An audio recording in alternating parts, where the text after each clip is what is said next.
قرآن کریم آج سے 2 تاریخ تک ہے صاحب بھائی آپ کا ہمارے فی الحال آج ہو گئی 29، تو ان 4 نشستوں میں ہم قرآن فہمی کے قرآنی اصولوں کا کچھ گفتگو کر لیں گے، تاکہ یہ 4 کیسٹیں جو ہے وہ قرآن فہمی کے قرآنی اصولوں کے حوالے سے ہماری کچھ مدد کر سکیں۔ تو آج ہم پہلا درس قرآن فہمی کے قرآنی اصولوں کے حوالے سے کرنا چاہتے ہیں۔ تو بسم اللہ الرحمن الرحیم۔ قرآن فہمی کے قرآنی اصولوں میں سب سے پہلے ہے فہم۔ تو کسی چیز کے فہم کے لیے ایک تو لغت ہے تو زبان کا، دوسرا قرآن حکیم نے 3 چیزوں کو فہم کے حوالے سے بہت مرکزی اہمیت دی ہے۔ اس ضمن میں سورہ الانبیاء جو ہے اس کی 79 آیت جو ہے اس میں قرآن حکیم نے سیدنا سلیمان اور داؤد کا حوالہ دیتے ہوئے جی کاغذ نہیں گیا نیچے بھی کچھ رکھنی ہے فہم کے حوالے سے 21 سورہ الانبیاء ہے، 79 میں یہ نئی بات آئی ہے کہ داؤد و سلیمان اذ یحکمان فی الحرث۔ اس میں نہیں بھائی ہمارے نزدیک جو انبیاء کے جو نام ہیں وہ صرف علم نہیں ہے، بلکہ ان عالم کے اندر ایک تو گہری معنویت ہے۔ بئی معنی مثلا داؤد جو ہے یہ صرف علم ہی نہیں ہے بلکہ یہ فعول کا وزن ہے، اور یہ ہے دعویٰ یداوی مداوات، یعنی دوا دارو کرنا جسے ہم کہتے ہیں، ریمیڈی کرنا، یعنی کسی چیز کا علاج کرنا، معالجہ کرنا۔ یعنی بنی اسرائیل کے اندر جو قومی امراض چلے آ رہے تھے، امراض قومی، ان کا دوا دارو کرنے والا کامیاب طریقے سے وہ داؤد، اور اس داودیت کو اگر آپ کتاب اللہ سے مشخص طور پر جاننا چاہیں گے تو آپ کو قومی امراض کا کامیاب معالجہ جو ہے داودیت کے عنوان سے وہ مل جائے گا۔ اور جب آپ سلیمان اس کو آپ سالمہ یسلم و سلم و سلامہ اور سلیم فعیل کے وزن پر پیار اور محبت کے حوالے سے بھی تو یہ، اور پھر الفلام کا مبالغہ یا مثنیٰ کا حوالہ، یعنی جس نے داؤد کے اس پروسیس کو دونوں دائروں کے اندر، قومی دائرے کے اندر بھی اور بین الاقوامی دائرے کے اندر بھی، اور وہ بھی پیار اور محبت کے ساتھ سلامتی کو اس پیغام سے اس وقت کی انسانیت کو، بنی اسرائیل کو، ارد گرد قبائل کو ہمکنار کیا۔ یہی چیز اسماعیل، اسحاق، یعقوب سب کے اندر جو ہے ہم اسی کو آگے چلائیں گے۔ تو سیدنا داؤد اور سلیمان کے بعد اگلی اذ یحکمان فی الحرث، اس وقت فرمایا کہ وہ حوالہ درکار ہے کہ جب وہ حکمرانی کا فریضہ انجام دے رہے تھے، فیصلہ فرما رہے تھے حرث کے بارے میں۔ تو حرث صرف یہاں تو ایک کھیتی کے ضمن میں لے لیا ہے، لیکن ہم اس کو وسیع تر حوالے سے لیتے ہیں۔ الحرث سے مراد یہاں حرث القوم ہم لیتے ہیں، یعنی قوم کی جو کھیتی تھی نا، یعنی قوم کو جو اس کا کلچر تھا، جس طرح ہارٹی کلچر، ایگریکلچر، اسی سے کلچر ہے، یعنی قوم کی جو کھیتی تھی نا، قوم کی ثقافت، تہذیب، قوم کے مسائل، اور اس کے اندر وہ حکمرانی کے فرائض انجام دے رہے تھے۔ اور اس کی وجہ کیوں پیش آئی تھی؟ اذ نفشت فیہ غنم القوم، کہ قوم کی جو بکریاں تھیں، یعنی قوم بکریوں کے مقام پر آ گئی تھی، اور ان کے اندر کیفیت ہو گئی تھی نفش کی، منفوش۔ منفوش کس کو کہتے ہیں؟ نہیں بھائی، اہن المنفوش، کہ جب آپ کی اون ہے یا کپاس ہے، ان کے اندر جو باہم جوڑ ہے نا، تعلقات ہیں، وہ کمزور پڑ جائیں، اہن المنفوش، یعنی جب قوم جو تھی وہ پراگندگی کے مقام پر، ڈس انٹیگریشن کے مقام پر، یعنی ان کے اندر کوئی مرکزیت نہیں رہی تھی، اور عدم مرکزیت نے انہیں بھیڑ بکریوں کے مقام پر لا کھڑا کیا تھا، اور بھیڑ بکریوں کا قیام یہ ہے کہ اگر رکھوالا نہ ہو، چرواہا نہ ہو، تو کوئی ادھر جا رہی ہے، کوئی ادھر جا رہی ہے۔ اور اس میں ایک عظیم سبق یہ ہے کہ نہیں بھائی، کبھی بھیڑ بکریوں کو پالنے والوں کو دیکھا ہے، کتنا موٹا لٹھ اس کے ہاتھ میں ہوتا ہے، لیکن کسی کو مارتا ہے بھیڑ بکری کو، یعنی ہوا دکھاتا ہے لٹھ کا، مارتا نہیں ہے۔ کیوں نہیں مارتا؟ اسے پتہ ہے کہ اگر یہ زخمی ہو گئی تو وہ اسے بھیڑیوں کی نظر نہیں کر سکتا، بلکہ اسے کندھے پر اٹھا کر ساتھ لے جانا پڑے۔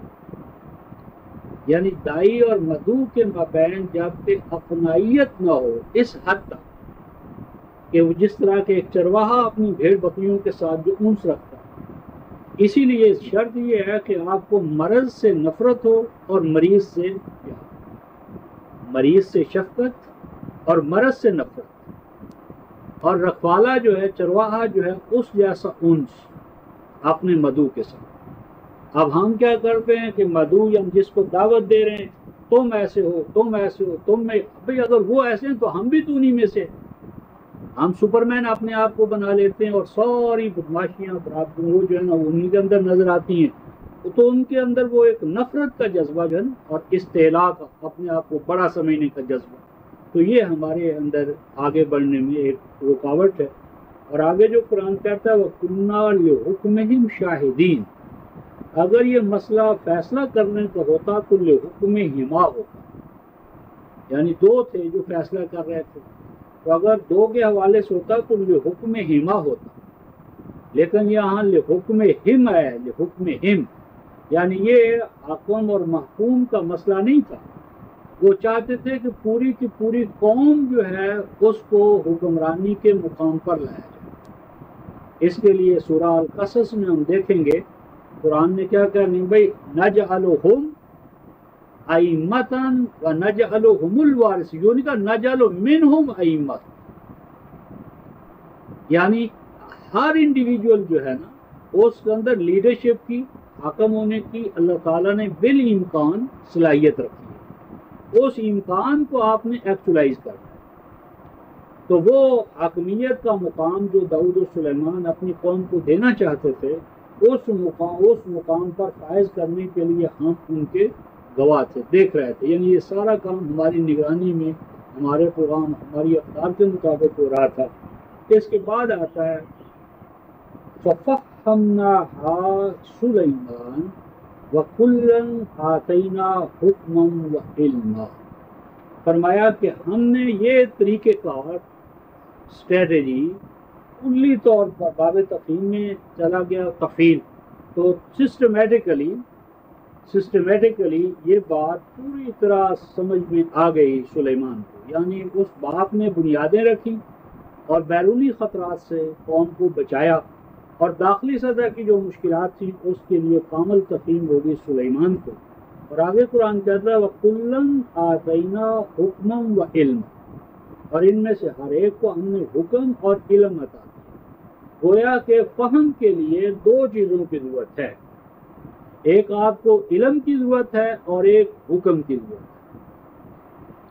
جب تک آپ کے پاس علم نہیں ہوگا آپ کسی چیز کو فہم نہیں کر سکتے، اور علم مقصود بذات نہیں ہے، مقصود بذات ہے حکم۔ تو یہ عربی میں ایک تو ڈاکٹر صاحب فعل ہوتا ہے، ایک فعل ہوتا ہے، اور ایک قول ہوتا ہے، تین وزن ہوتے ہیں، خبر، خبر اور خبر۔ خبر فعل کے وزن پر ہو تو یہ اپیئرنس، اور خبر جب ہو تو خبرہ۔ خبرہ کس کو کہتے ہیں؟ یعنی ایفیشنسی، صلاحیت۔ اور خبر ہوتی ہے جب وہ کمپریہنسو ہو، اسی لیے اللہ تبارک و تعالیٰ خبیر ہے خبر سے، نہ کہ خبر سے یا خبر سے۔ حکم ہے یعنی آپ کا نظام حکمرانی کے پیچھے جو فلسفی ہے، فلسفہ کیا ہے، یعنی حکومت کی بنیاد کیا ہے، ہمیں کیوں حکومت چاہیے۔ ہیلو ہیلو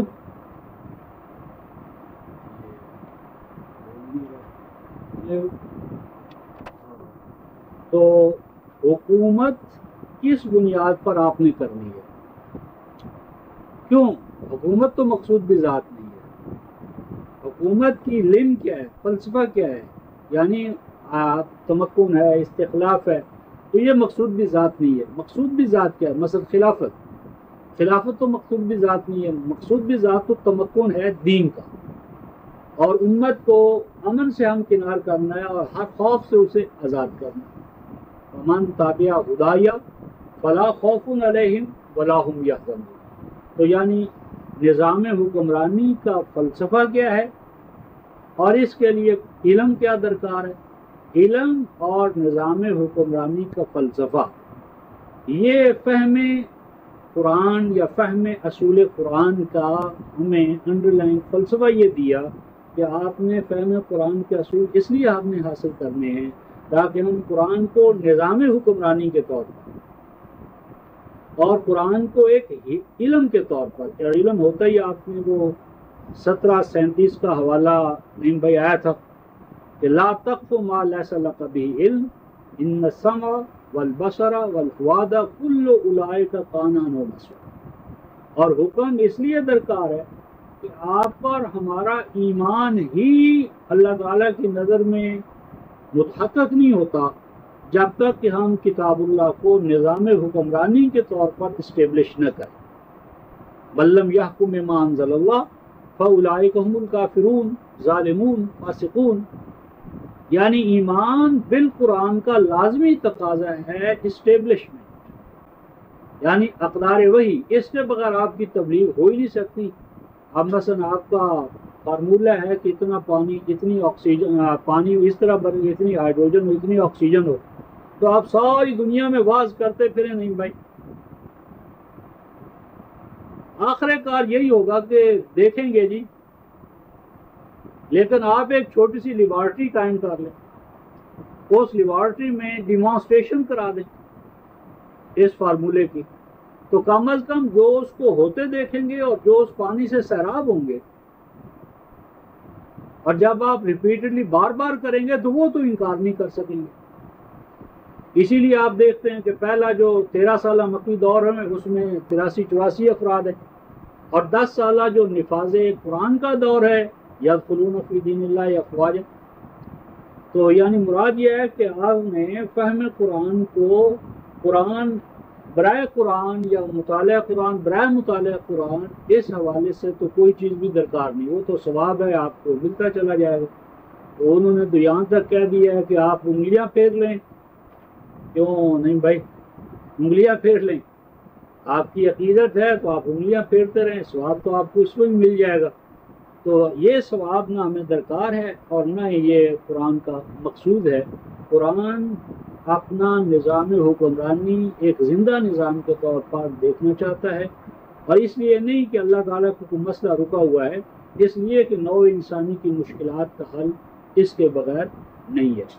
تو فہم قرآن ہمیں درکار ہے، اور فہم قرآن کے لیے حکم مقصود ہے اور علم اس کا راستہ ہے. تو علمی حوالے سے ہم نے اس کو، اور علم کا معنی ہی ہے جس کے پیچھے سمع، بصر اور فؤاد کی شہادت ہو. اب اس کے بعد رہا اصول، جس کی جمع اصل ہے. تو اس کے لیے قرآن حکیم نے یہ 2 مقامات پر، ایک تو آپ کی جو ہے سورہ ابراہیم، اس میں قرآن کہتا ہے اصلها ثابت و فرعها فی السماء. اصلها 14 علم ترى كيف ضرب الله مثلا كلمة طيبة كشجرة طيبة اصلها ثابت وفرعها في السماء تؤتي أكلها كل حين بإذن ربها ويضرب الله الأمثال للناس لعلهم يتذكرون. تو قرآن حکیم نے کلمہ طیب یا کلمہ قرآن کو تشبیہ دی ہے کشجرۃ طیبہ. اور طیب کا معنی کیا ہے؟ نہیں بھائی، جسے پاکیزہ کہتے ہیں. طیب کا معنی ہے سوٹیبل، سازگار. قرآن حکیم نے ہواؤں کو طیب قرار دیا، پاکیزہ نہیں ہے. فرمایا پھر وہ طیب ہوا آتی ہے جو رہنا بہم بریہم طیبہ، تو اب پاکیزہ نہیں. قرآن کے ساتھ یہ ایک سازش ہوئی ہے کہ جو قرآن کے الفاظ سے نا اس کو شرعی معنی پہنا دیے اور خارجی کائنات میں جو ان کے شواہد سے وہ دبا دیے گئے. اب طیب آئے گا تو طیب بمعنی پاک، یعنی پاک سے شرعی پاک. تو کائنات فطرت میں جو فرمایا طیب ہوا آتی ہے باد سازگار، جو بادبانی کشتیوں کو یہاں سے مطلب ہے کم سے کم کہاں سے کہاں پہنچا دیتی. پھر قرآن نے کہا تھا زمین طیب ہوتی ہے، وہ طیب زمین ہوتی ہے جو آپ کے بیج کو کئی گنا واپس لوٹاتی، جس سے ہم زرخیز کہتے ہیں زمین شور کے مقابلے میں. تو اسی طرح قرآن حکیم نے جب اس کو طیب کہا ہے تو اس کا یہ معنی ہے کہ یہ انسانی ذات کے تقاضے، انسانی جسم کے تقاضے، کائنات کے ساتھ سازگاری، انسانی سماج کے اندر سازگاری، ان تمام سازگاریوں کے ضمن جو ہے وہ کلمہ قرآن یعنی قرآنک آئیڈیالوجی. اور قرآنک آئیڈیالوجی کو نہیں بھائی شجرہ قرار دیا. تو شجرہ آپ دیکھیں کہ ایک تو اس کی جڑ ہے، پھر اس کا تنا ہے، اور تنے کے اوپر ہم جس اردو میں کہتے ہیں ٹان، اور پھر ٹانوں کے اوپر چھوٹی چھوٹی ٹانیاں اوپر ہوتی چلی جاتی ہیں. اور پھر آپ اوپر دیکھتے ہیں کہ جتنا فروٹ ہوتا ہے وہ اوپر ہوتا ہے، اور خلاصہ ایسنس جوہر. تو بقرہ قرآن حکیم کا الفاتحہ جو ہے یہ قرآن کی اصل ہے، جڑ ہے، اور بقرہ جو ہے یہ قرآن حکیم کا ٹین ہے، اور اس کے اوپر سب طوال بڑی بڑی صورتیں جو ہیں یہ قرآن حکیم کے بڑے ٹان ہیں. پھر جیسے جیسے آپ آگے ہوتے چلے جاتے ہیں وہ باریک ہوتی چلی جاتی ہیں ضخامت میں. لیکن جو قرآن کا خلاصہ جوہر جو ہے وہ قطوف دانیہ کے طور پر ان کے اوپر چھایا ہوا ہوتا ہے. تو اب اس ضمن میں جو آگے قرآن نے کہا ہے نا کہ اصلھا ثابت، اصلھا ثابت، ثبوت کے معنی میں ثبوت کس کو کہتے ہیں؟ نہیں بھائی، ثبوت فتزل قدم بعد ثبوتها، ثبوت کا معنی ہوتا ہے کسی چیز کا گڑ جانا، اتنا گڑے کہ تلوار چل رہی ہے وہ کاٹ دے آپ کو. پانی ہے طوفان کا تو وہ اس کے اوپر سے گزر جائے تو گزر جائے پہاڑ کے، لیکن وہ اپنے مقام سے نہ ہٹے. تو قرآن حکیم کی اصل جب ثابت ہے تو یہ کیسے ہو سکتا ہے کہ قرآن کو، اسلام کو زوال آ جائے اور ہم نشت ثانیہ لے کر اٹھیں؟ جی کس کی؟ جی قرآن کی، اسلام کی. اسلام کی ہم نشت ثانیہ چاہتے ہیں. نشت ثانیہ نہیں بھائی، سازش ہے اسلام کے خلاف، کیونکہ جب اسلام بفرض نعوذ باللہ مر گیا، ڈیڈ ہو گیا، تو ڈیڈ میٹر کا یہ خاصہ ہی نہیں ہے کہ آپ باہر سے انجیکٹ لگا لگا کر لائف کے اس کو آپ زندہ کر کے دکھائیں. آرگنزم کا پرنسپل یہ نہیں ہے کہ زندگی کہیں باہر سے آتی ہے، زندگی تو کسی بھی مذہب کے اندر سے پھوٹتی ہے. تو اگر نعوذ باللہ اسلام مر چکا ہے تو ایک مری ہوئی چیز کو آپ کے اور میرے پمفلٹ زندہ کریں گے؟ یعنی کسی بھی مردہ چیز کو آپ زندہ کر کے دکھائیں، کوئی بھی چیز ہو آپ کے پاس. تو جب ایک چیز فی نفس ہی مر چکی ہے تو میری تقریروں سے، آپ کے پمفلٹ سے، فلاں کی جدوجہد سے مردہ چیز کیسے زندہ ہو؟ نتیجہ یہ ہے کہ جتنے بھی زندہ کرنے والے آئے ہیں نا، آج تک ان میں سے کوئی کامیاب نہیں ہوا. ہر ایک نئے فرقے کا اضافہ کر کے جا رہے ہیں، ایک نئے سیکٹ اور ایک نئی فیکشن اور ایک نیا اس میں جو ہے نا وہ آیا تھا ختم کرنے کے لیے، لیکن جاتا ہے تو پتہ چلتا ہے کہ یہ مردہ تو پہلے سے بھی بدتر ہو گیا. تو اس لیے یہ غلط ہو رہا ہے کہ ہم نے اسلام کو اس حدیث کے زیر اثر یجدد لہا دینہا، محیی اسلام بنے، مجدد بنے، زندہ کرنے کے لیے اٹھے، لیکن زندگی داخل تو نہ کر سکے. البتہ اپنی دکانداریاں ہماری خوب چلیں، ہمیں اور ہمارے حالی ابن والی کو اس سے کچھ فائدہ ہو گیا. تو جو دین اصل ثابت کے مقام پر ہے وہ نہ مٹ سکتا ہے نہ مر سکتا ہے، وہ تو باقی رہے گا. ہاں یہ ہو سکتا ہے کہ قومیں جو ہیں، قومیں وہ مٹتی ہیں، مرتی ہیں، بڑھتی ہیں. تو جو قوم بھی قرآنی اقدار کو اپنا لے گی وہ آگے بڑھے گی، ہاں ان کو اس دائرے میں ہم کہیں کہ یہ کافر ہے. اس کائنات میں کہیں ظلم نہیں ہے، قوموں کے عروج و زوال کے اندر بھی اللہ تبارک و تعالیٰ کی مشیت جو ہے، اقدار جو ہیں وہ کار فرما ہے. لہٰذا اللہ تعالیٰ کے فیصلوں کو یا تو دھاندلی قرار دیں. مثلا 1857 میں اللہ نے دھاندلی کی کہ ہماری قومی قوتوں کو شکست دے دی اور باہر سے آنے والوں کو عروج دے دی، یا دھاندلی ہو گئی. اس کے بھی مزار ہماری شاعری میں بڑے بڑے علماء کرام کے ہیں کہ ادوب جو ہے وہ مہر و وفا کے لیے رہ گیا اور ہم ہی رہ گئے تھے آپ کی جفا کے لیے. اللہ تعالیٰ کو خطاب کیا ایک بہت بڑے ہمارے عالم شاعر.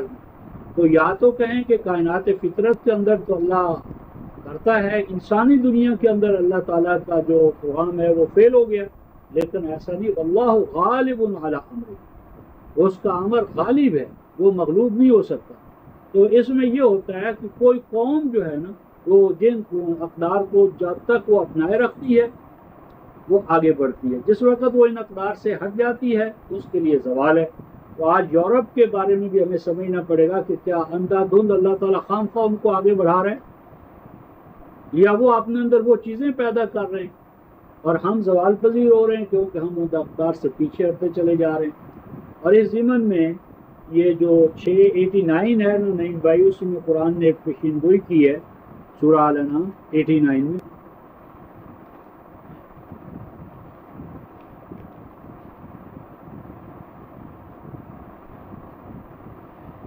اولئک الذین آتیناہم الکتاب والحکم والنبوۃ، اور آگے ہے فَإِن یکفر بہا ہؤلاء فقد وکلنا بہا قوما لیسوا بہا بکافرین.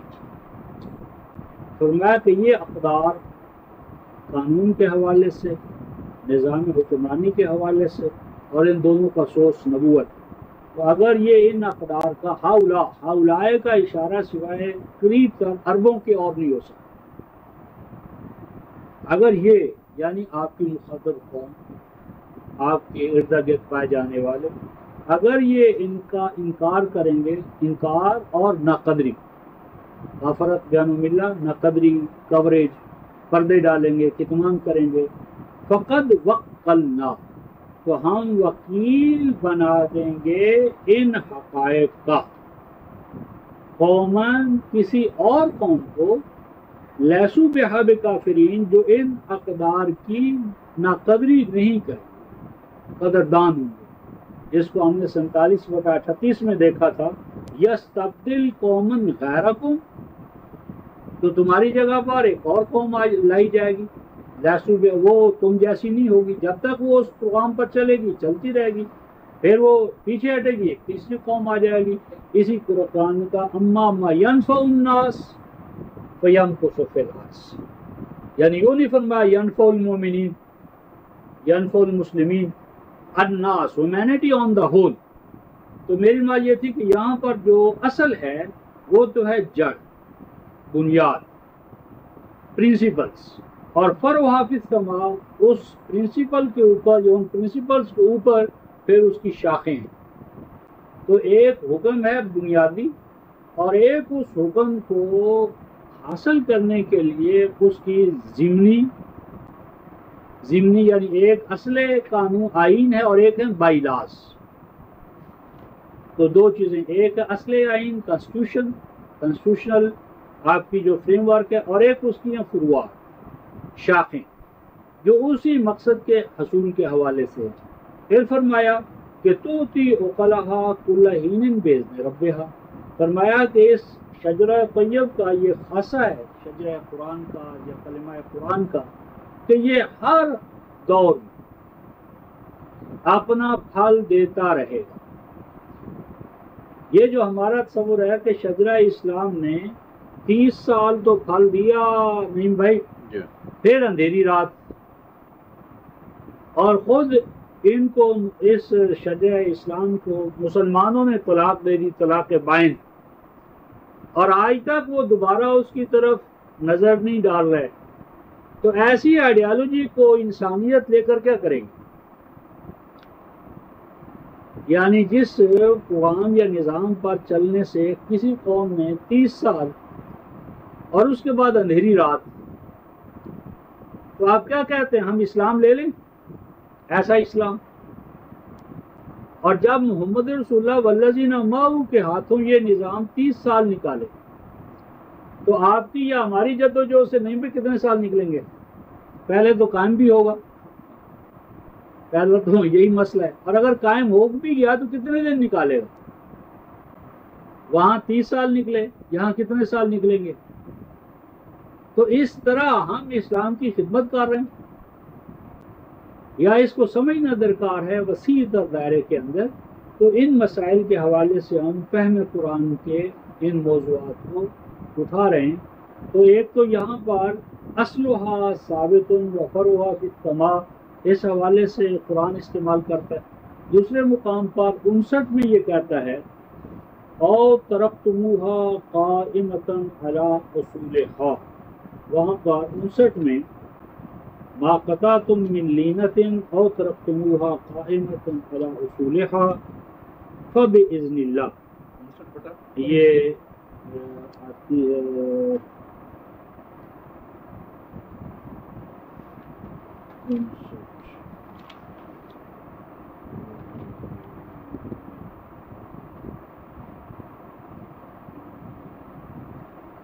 یہ 5 ما قطعتم من لینۃ او ترکتموہا قائمۃ علی اصولھا فباذن اللہ ولیخزی الفاسقین۔ لینا کہتے ہیں ایسا درخت یا تنا جو ایک تو خشک ہو جاتا ہے اور ایک ہوتا ہے جس میں تر و تازہ۔ فرمایا کہ جن تر و تازہ تنوں کو، کھجوروں کو تم نے کاٹا یا جنہیں چھوڑ دیا تم نے، ترکتموہا یا چھوڑ دیا تم نے ان کو، قائمۃ علی اصولھا، کہ وہ کھڑی تھی علی اصولھا، اپنی جڑ پر، تنوں پر، اپنی اصل اور بنیاد پر۔ تو یہ جو کچھ ہوا یہ بھی اللہ کے قانون سے ہوا، اور قانون یہ ہے کہ فاسق اس کو ناکام کرنے کے لیے جو چیزیں بھی وہ بنیاد کے طور پر استعمال کرے گا ان کو راستے سے ہٹا دیا جائے۔ میری بات ہے کہ یہاں پر قائمۃ علی اصولھا جو ہے نا وہ استعمال ہوا ہے، تو دو چیزیں، ایک ہے پروسیس، کوئی سپر اسٹرکچر، اور ایک اس کی ہے جڑ یا اساس۔ تو قرآن کا ہم نے وہ 21/18 دیکھا تھا کہ جو باطل کو ناکام کرنے کے لیے اسٹریٹجی آپ نے اختیار کرنی ہے وہ کیا ہے؟ بھائی دماغ، کہ آپ نے باطل کے دماغ کو مفروض کرنا ہے۔ یعنی اس میں ہمیں نیا فہم یہ ملتا ہے کہ جو ہمارا جسم ہے نا، اس کی اصل جو ہے وہ ہمارا دماغ ہے۔ جب تک ہمارا دماغ محفوظ ہے اس وقت تک وہ نظام قائم رہے گا۔ جس وقت دماغ محفوظ ہو جائے گا تو اس کے نتیجے میں وہ پورا سپر اسٹرکچر جو ہے وہ خود بخود دھڑام سے زمین پر آ جائے گا۔ تو اصول ہوئے کسی چیز کا نیوکلس، وہ مرکز کہ جہاں سے احکام صادر ہوتے ہیں، مقاصد کا تعین ہوتا ہے، اہداف کا تعین ہوتا ہے، اور پھر اس کی تعمیل کے اندر جو ہے نا شاخ در شاخ احکام جاری ہو جاتے ہیں۔ تو قرآن کے اس کے بعد یعنی فہم اور اصول کے بعد اب دیکھنا ہے کہ ہم نے قرآن کیا ہے۔ قرآن کے بارے میں تو ایک ہی بات کہتے نہیں بھائی کہ پڑھنا تو پڑھنا تو بہت سی چیزیں ہم پڑھتے رہتے ہیں، تو قرآن کیسے ہو گئی؟ قرآن کا اصل معنی نہیں بھائی پڑھنا نہیں ہے، اور ہمیں اپنے الہدا کا جو نام ہے القرآن، تو اس میں جو وجہ تسمیہ ہے اس کو ہم نے ابھی نہیں سمجھا۔ قارا یقرأ قرن و قرو کس کو کہتے ہیں؟ مینسز۔ اور مینسز کیا ہیں؟ یہ کسی بھی ذات تولید یعنی جس کے اندر کریٹو پاور ہے، کریٹو یعنی صلاحیت ہے، اس کے اندر قرو مینسز اس چیز کی دلیل ہیں کہ یہ کریٹو پروسیس کی جو آغاز ہے یا تکمیل ہے اس کی اہلیت اس میں پیدا ہو گئی ہے۔ مینسز کسی بھی مؤنث کو جو آتے ہیں تو یہ اس کا والدہ بننے کا جو پروسیس ہے نا اس کی انڈیکیشن ہے کہ یہ اس پروسیس میں آنے کے قابل ہو گئی۔ تو ایک تو مینسز کو قرآن نے سلاست قروء کہا. نمبر 2 قارا یقرأ کا معنی ہوتا ہے بیل کا، اونٹ کا یا کسی نر کا مؤنث کو حاملہ کرنا. اور عربوں کے ہاں چونکہ صحرائی ماحول تھا تو جو حمل والی اور غیر حمل والی وہ کیسے نظر آئے؟ تو وہ یہ کیا کرتے تھے کہ جو حاملہ ہو جاتی تھی نا اس کے وہ جس سے پنجابی میں انسوں کہتے ہیں، یعنی اس کا وہاں پر وہ ایک چھلا چڑھا دیتے تھے یا اس کو نشان زد کر دیتے تھے یہ بتانے کے لیے کہ یہ حملہ ہے. تو ہو سکتا ہے کہ اس کی خوراک وہ الگ کرتے ہوں، مثلا دوسری جو غیر حملہ ہے اس کو تو چھوڑا بھی جا سکتا ہے پانی یا چارہ کے، لیکن اس کو ہم نے کھلانا ہے. تو وہ جو مقروء ہوتی تھی نا، مقروء قرأ یقرأ سے الناقۃ المقروءہ، وہ ناقہ اونٹنی کے جو حاملہ ہو چکی ہے، گابن ہو چکی ہے اور سٹیپ بائی سٹیپ وہ حمل اور وضع حمل کے قریب جا رہی ہے. تو القرآن فعلان تو یہ ہوگا کہ کتب سماوی میں سے وہ کتاب جو نوع انسانی کو عقلی بلوغت کا جب نوع انسانی پر دور آیا اور ان کو گویا اگلے تقاضوں سے آگاہ کرنے کے لیے یا اگلے تقاضوں میں داخل کرنے کے لیے جو اللہ تبارک و تعالیٰ کی وحی نازل ہوئی وہ قرآن کہلائی تاکہ نوع انسانی کو بلوغت تامہ جو ہے اس کے ساتھ ہمکنار کرنے والی، یعنی ان کے جسم کے تقاضے، ان کی ذات کے تقاضے، ان کی داخل کے لیے گائیڈنس، خارج کے حوالے سے گائیڈنس، تو نوع انسانی کو مقام محمود تک پہنچانے کے لیے یا ان کو ایک نئی تخلیق، خلق جدید قرآن کی اصطلاح ہے، ان کو ایک نیو کریشن بنانے کے لیے، ان کی ذات میں ایک نیا اضافہ کرنے کے لیے ثم انشأناہ خلقا آخر فتبارک اللہ احسن الخالقین. یہ 23/14 دیکھیں جس میں قرآن حکیم نے نا خلق جدید، خلق آخر، یہ حیوانی عمل جہاں تکمیل پذیر ہو جاتا ہے اور وہاں سے انسانی دور کا آغاز ہوتا ہے. تو آیت نمبر 14 میں 23/14 میں وَلَقَدْ خَلَقْنَا الْإِنسَانَ مِنْ سُلَالَةٍ مِنْ طِينٍ ثُمَّ جَعَلْنَاهُ نُطْفَةً فِي قَرَارٍ مَكِينٍ ثُمَّ خَلَقْنَا النُّطْفَةَ عَلَقَةً فَخَلَقْنَا الْعَلَقَةَ مُضْغَةً فَخَلَقْنَا الْمُضْغَةَ عِظَامًا فَقَسَوْنَا الْعِظَامَ لَحْمًا. یہ حیوانی زندگی ہے. یہ حیوانی زندگی کی سٹیجز ہیں جو 3 سے شروع ہو کر عظام تک، پھر عظم اور لحم، یہ ان پر الگ گفتگو کریں گے. تو پھر ان حیوانی سٹیجز کے بعد قرآن کہتا ہے ثم انشأناہ خلقا آخر. اور یہاں جو انشأنا کا نراسخ خلقنا نہیں کا، یعنی یوں نہیں فرمایا ثم خلقناہ خلقا آخر. انشأنا جو کہا نا، انشأنا یعنی نشو و نما، یعنی گویا کہ اسی حیوانی پروسیس کے اندر ایک نئی نشو و نما، ایک نئی گویا سٹیج، ایک نئی تکنیک یا ایک نیا انداز پیدا کر کے سے ہم خلق آخر میں جب تبدیل کرتے ہیں فتبارک اللہ احسن الخالقین. تو اس میں ہمیں انسان میں ایک تو اس کی اینیملزم ہے، حیوانیت ہے، اور اس حیوانیت کی وجہ سے وہ اینیمل کنگڈم کا ایک فرد ہے. پھر اس کو جو چیز الگ کرتی ہے وہ ہے نفخت فیہ من روحی وقعوا لہ ساجدین. پھر اس کے اندر روح کی ایک منفوخہ حیثیت ہے جو اسے اینیمل کنگڈم سے الگ کر کے صبغت اللہ ومن احسن من اللہ کی طرف لے جاتی ہے. بس قرآن وہ اقدار وحی یا وہ کتاب یا وہ الہدا جو انسان کو خلق آخر بننے کے لیے درکار ہے.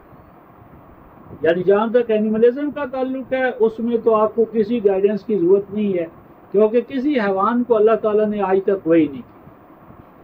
اور اس ضمن میں ہم آگے یہ جو ہم تصور کرتے ہیں نا کہ اسلام تو دین فطرت ہے، کیوں نہیں بھائی؟ اسلام دین فطرت ہے. اگر اسلام دین فطرت ہے جس مفہوم میں ہمارے ذہن میں، تو پھر نبوت کی کوئی ضرورت نہیں، رسالت کی وحی کی کوئی ضرورت نہیں.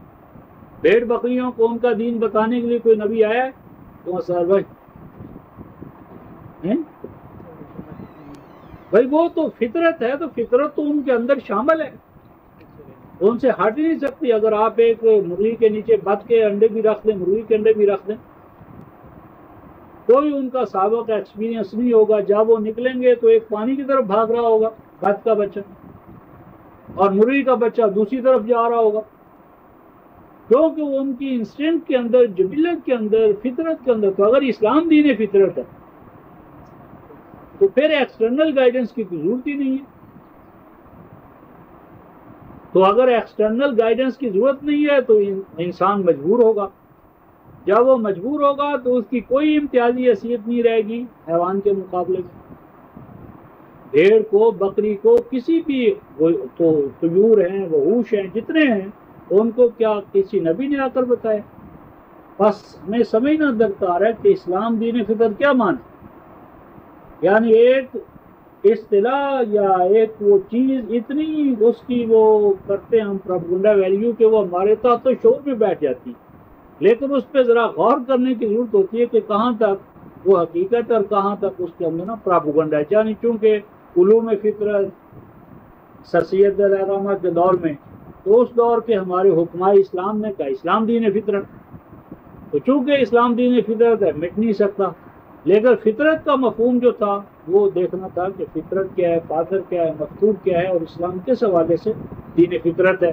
اگر یہ مفہوم ہے تو اس کے لیے نبوت کی ضرورت نہیں ہے. لیکن یہ صحیح نہیں ہے. میری بات یہ تھی کہ انسان کو خلق آخر بننے کا جو امکان ہے، اس امکان کی جو ایکچولائزیشن ہے، اس کے لیے جو کتاب ہمیں درکار ہے، الہدا درکار ہے، وہ ہے القرآن. اور پھر اس القرآن کے ساتھ اس کے مختلف جو صفاتی اسماء ہیں کہ کہیں وہ ذکر ہے، کہیں الفرقان ہے، کہیں الہدا ہے. تو یہ ہم قرآن فہمی کے قرآنی اصول اس حوالے سے ہم یہاں پہنچے ہیں. اب ہم ان اصولوں میں پہلا اصول یہ ہے اسرار بھائی کہ قرآن حق ہے. قرآن قول اللہ ہے، اور قول ہے قول حق، وقولہ الحق 6/73 قولہ الحق. تو چونکہ قرآن قول اللہ ہے اور قول الحق ہے، اس لیے اللہ تبارک و تعالیٰ کی جو دو صفات ہے نا کہ وہ الخالق ہے، اور الخالق ہونے کے ساتھ ساتھ وہ کیا ہے؟ الہادی. یہ 87 سورت جو ہے سبح اسم ربک الاعلی الذی خلق فسوی والذی قدر فہدی. یہ جو خالق، مسوی، مقدر اور الہادی، یہ 4 صفات بیک وقت ہیں کہ وہ خالق ہے، مسوی ہے، مقدر ہے اور الہادی ہے. تو اس میں خلق اور الہدا، خالق اور الہادی.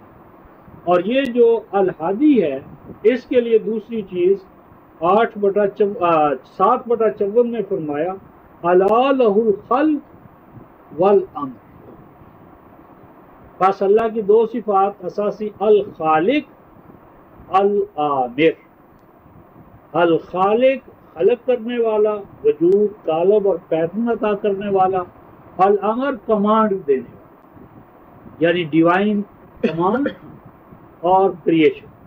تو اللہ الخالق ہے اور اس کے ساتھ وہی کمانڈ دینے والا ہے. لہ الخلق، خلق اسی کی ہے، پس امر بھی اسی کا ہونا چاہیے. لیکن یہ ہونا چاہیے کہ اندر جو ہے نا ہمیں پابند نہیں کیا. اگر ہمیں پابند کر دیتا اور وہ الامر جو ہے وہ ہماری جبلت میں رکھ دیا جاتا تو ہماری نیکی نیکی نہ رہتی، ہماری بدی بدی نہ رہتی. اگر ہم چاہتے ولو شئنا، تو اگر ہم چاہتے تو پوری کی پوری نوع انسانی جو ہے مومن ہوتی، لآمن من فی الارض کلہم جمیعا. لیکن نیکی نیکی نہ ہوتی. کسی کی کھیتی سے، کسی کے کھیت سے اگر کوئی بھیڑ یا بکری گزر جائے تو کبھی ہم نہیں کہتے کہ یہ بکری بڑی شریف ہے. اور کسی کا کتا کاٹ لے تو کبھی نہیں کہا یہ کتا بڑا بدماش ہے. مواخذہ ہمیشہ کتے والے کا ہوگا. یعنی اختیار اور ارادہ جو ہے نا وہ مورل ورچو کے لیے لازم. اور اختیار و ارادہ دینا ہی انسان کے لیے یہ ہے اس کائنات کے اندر جو فساد کے امکان کو پیدا کرتا ہے. لیکن اس خطرے کو لیے بغیر آپ کوئی بھی تعمیر کر نہیں سکتے. آج ہماری ناکامی کیا ہے؟ جی قرآن پڑھیں گے کہیں غلطی ہوگی تو پھر کیا ہوگا؟ ڈرتے ہیں. بھائی وہ کون سا عمل ہے کہ جس کے اندر غلطی کا امکان نہیں ہے؟ قدم قدم پر ہر چیز کے اندر، کیونکہ جہاں اختیار ارادہ ہوگا، اختیار ارادے کے اندر اس کا غلط استعمال اور صحیح استعمال دونوں برابر کے چانس ہیں. تو اس لیے جی ہم سے غلطی نہ ہو جائے، ہم قرآن ٹھپ کر بند کر کے جو ہے نا وہ غلاف میں رکھا ہوا ہے کہ غلطی نہ ہو جائے. تو جب انہوں نے کہا کہ یہ تو فساد برپا کرے گا، یہ تو انہوں نے کہا انی اعلم ما لا تعلمون، کہ تم نے صرف اس کے فساد کے پہلو کو دیکھا ہے اور اس کا جو دوسرا پہلو اصلاح کا ہے. تو میری بات ہے کہ اختیار و ارادے کا جو استعمال ہے یہ ہے امن. اس سے امن بھی آپ پیدا کر سکتے ہیں. یہ جو آیت ہے نا، انا عرضنا الامانۃ علی السماوات والارض والجبال فابین ان یحملنها واشفقن منها وحملها الانسان. کیا معنی نہیں بھائی؟ 33واں 73 ہے نا کہ ہم نے امانت پیش کی سماوات پر، ارض پر، جبال پر، تو ڈر گئے وہ ان یحملنها کہ وہ اس امانت کا حمل کریں. وحملها الانسان، انسان نے اس امانت کا حمل کر لیا. یہ بڑا ظالم اور جاہل ہے. تو معنی یہ کرتے ہیں کہ اللہ تعالیٰ نے امانت پیش کی زمین آسمان سب پر، تو انہوں نے انکار کر دیا. انسان کو کہا، اس نے اٹھا لیا. تو اللہ نے کہا یہ بڑا ظالم تو بڑا جاہل. یعنی آپ ایک کلاس میں کہیں بھائی یہ ذمہ داری یا بوجھ کوئی لیتا ہے تو صاحب بھائی جرأت کریں ہاں جی میں، تو استاد دوسری طرف منہ کرے رہے کتنا ظالم تو جاہل، بجائے شاباش دینے کے. تو حمل امانت جو ہے خیانت کے معنی میں استعمال ہوتا ہے. یعنی زمین آسمان پہاڑ ان کے اوپر جو امانت آئی انہوں نے اس کا حمل نہیں کیا. اے لم یخنھا، وہ خیانت نہیں جانتے. کسی بھیڑ بکری کے اندر یا کسی بھی انسان کے ماسوا جو ان میں خیانت نہیں، اور انسان کے اندر امکان تھا، اس نے خیانت کی. اس خیانت کا نتیجہ کیا ہے؟ انہو کان ظلوما جہولا. اس خیانت کرنے کی وجہ سے اس کے اندر ظلم اور اپنی ذات سے جو ہے نا عدم معرفت وہ پیدا ہو گئی. میری مراد یہ تھی کہ یہ جو ہمیں صفت الخالق اور العامر، تو اس صفت العامر کا تقاضا ہے الہدا، اور اس الہدا کے دو دائرے ہیں. ایک حیوانی دائرہ کہ جو جبلتوں کی شکل میں ہے، جس میں کمپلشن ہے، جبر ہے، اور ایک دائرہ ہے اختیار اور ارادے والی ہدایت. اس ضمن میں 20/50 میں اللہ تعالیٰ نے ارشاد فرمایا، 20/50 سورہ طٰہٰ آیت نمبر 50، فَمَن رَبُّكُمَا یا موسیٰ، اے موسیٰ تم کس رب کے نمائندے بن کر آئے ہو؟ تو وہاں پر انہوں نے جواب دیا، ربنا الذی اعطی کل شیء خلقہ، نہیں اعطی کل شیء خلقہ، لام جو اس پر جزم ہے، خلقہ نہیں، خلقہ سے ترجمہ یہ ہو کہ جس کو اس نے خلق کیا، یہ نہیں، یہ مفعول ثانی ہے. عطا کل شیء، عطا کیا اس نے ہر چیز کو، خلق اس کا قالب، پیٹرن، فریم ورک. ہر چیز کو اللہ تعالیٰ نے جب خلق کرنا چاہا تو اسے اس کے لیے مناسب وجود عطا کیا، فریم عطا کیا، باڈی عطا کی، اسکلٹن اور اسٹرکچر عطا کیا. پھر فرمایا ثم ہدا کل شیء، ہر چیز کو پھر اس نے منزل جو اس کی ہے نا، گول ہے، اس تک پہنچنے کے لیے اسے کمانڈ، گائیڈنس عطا کی. اب یہ گائیڈنس کل شیء، اب آپ کے اوہا فی کل سماء امرہا، سماوات کے شان کے مطابق بھی وہی ہے، اوحا ربک الی النحل، نحل کی طرف بھی وہی ہے، سماعت تو یہ، اور جو انسان کے ماں سوا جو وہی ہے، کمانڈ ہے، الہدا ہے، تو اس میں تو جبر ہے۔ اور انسان کی طرف جو ہے اس کے لیے 18/29 میں فرمایا کہ قل الحق من ربکم فمن شاء فلیؤمن ومن شاء فلیکفر۔ اور 93 جو ہے سورہ اللیل، اس کی غالباً آیت نمبر 13 میں فرمایا کہ انا علینا للہدا، انا علینا للہدا، بے شک الہدا کا عطا کرنا، پہنچانا ہمارے اوپر واجب ہے، لازم ہے۔ لیکن الہدا کا پہنچانا لازم ہے، منوانا لازم ہے۔ انک لا تہدی من احببت، انک اب فرمایا ان تحرص علی ہداہم، اگر تو ان کی ہدایت یافتہ ہونے کے بارے میں بہت ہی زیادہ حریص ہو تو ہوا کر۔ ہمارا یہ کام نہیں ہے کہ ہم ان کو از خود جبرن اور قہرن ہدایت یافتہ بنا دیں، یہ ہمارا کام نہیں ہے۔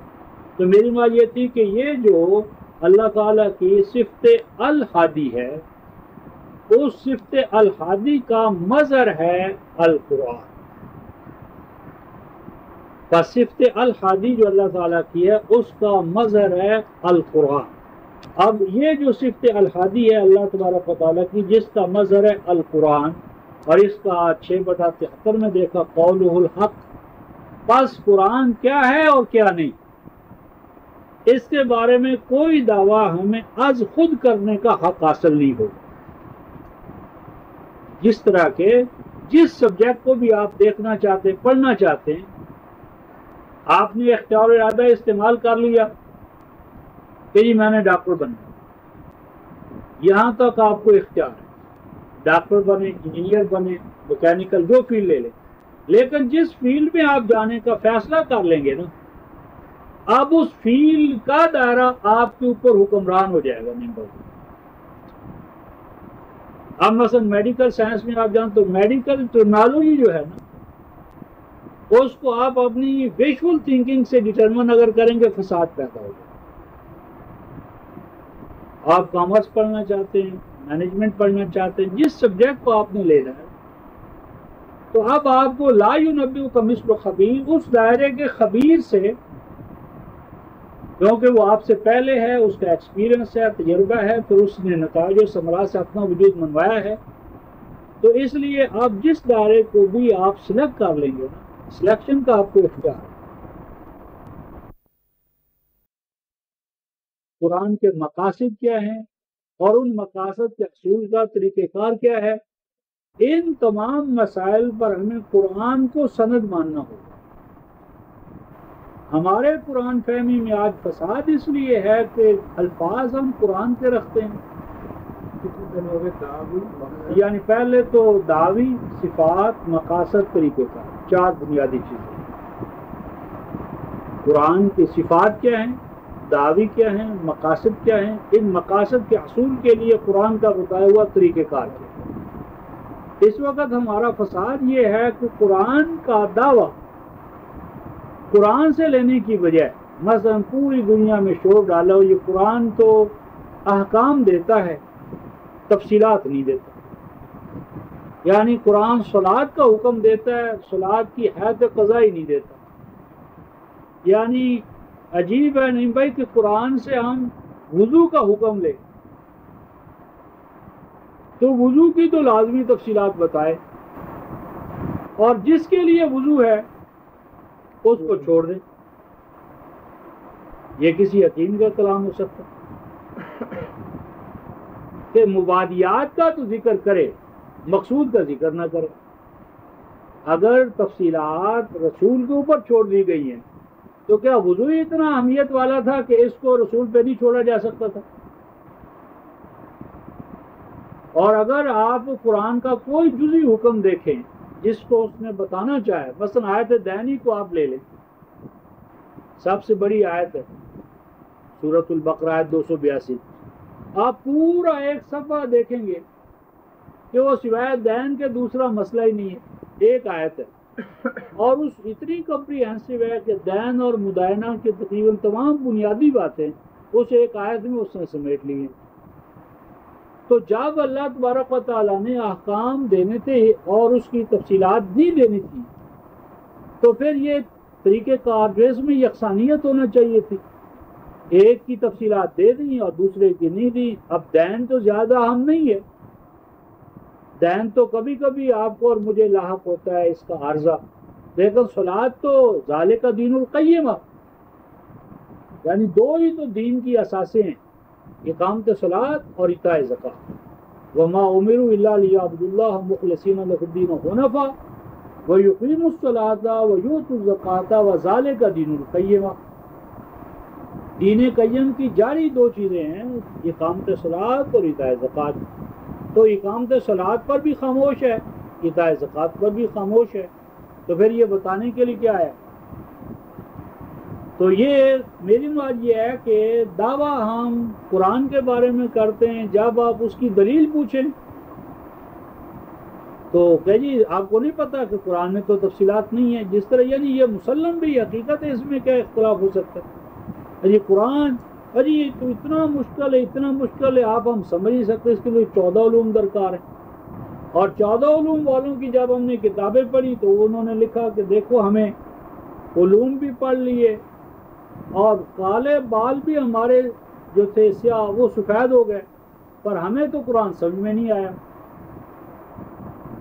اب کتنی بڑی سازش ہے ڈاکٹر صاحب، یعنی پہلے کہا بھی 14 علوم چاہیے، اب عام آدمی تو فارغ ہو گیا، 14 علوم درکار ہیں. اب عام آدمی کہے گا میری بھائی زندگی کا جو پیٹرن ہے اس میں تو 14 علوم کے لیے اپنے آپ کو وقف نہیں کر سکتا. چلو جی ایک کلاس آ گئی، طبقہ آ گیا ہندو مت کی طرف، پنڈت پروہت آ گئے. اب اس کے بعد جب ہم نے 14 علوم والوں سے پوچھا، انہوں نے کہا قرآن بڑا مشکل ہے. دیکھو ہمیں کہ ہماری ساری زندگی قرآن کی وادیوں میں طے ہو گئی، سیاہ بال سفید ہو گئے، ہم نہیں سمجھے کہ یہ قرآن آسان ہے. کیسے آسان ہے؟ اپن ہم تو سمجھ نہیں سکے. اگر یہ آسان ہے تو صرف حفظ کے لیے آسان ہے نہیں بھائی، بس یسرنا القرآن للذکر، یاد کرنے کے لیے آسان، یاد کر سکتے ہیں آپ، یہ آسان ہوگی. تو اب پہلے تو 14 علوم کا ہوا دکھا کر الناس کو قرآن سے روکا، ایک مخصوص محدود اقلیت کو قرآن کی طرف آنے دیا، پھر اس اقلیت کے عملی تجربے سے قرآن سے پھر ہم عملاً ہٹا دیے گئے کہ بھئی اتنے بڑے بڑے علماء مخلص انہوں نے 14 علوم حاصل کیے، زندگیاں وقف کی اپنی، اور پھر ساری زندگی وہ کہہ رہے ہیں بہت ہمیں تو نہیں سمجھ میں آیا بھائی، اس لیے بس جو حواشی عثمانی ہیں انہیں پہ قناعت کر لو، یہی تمہاری ہدایت کے لیے کافی ہیں. تو یہ سازش بہت گہری ہو گئی. اس لیے ہم کہتے ہیں کہ قرآن کیا ہے کیا نہیں ہے، اس میں تمہیں ہمیں کوئی حق حاصل نہیں ہے کہ ہم کچھ کہیں.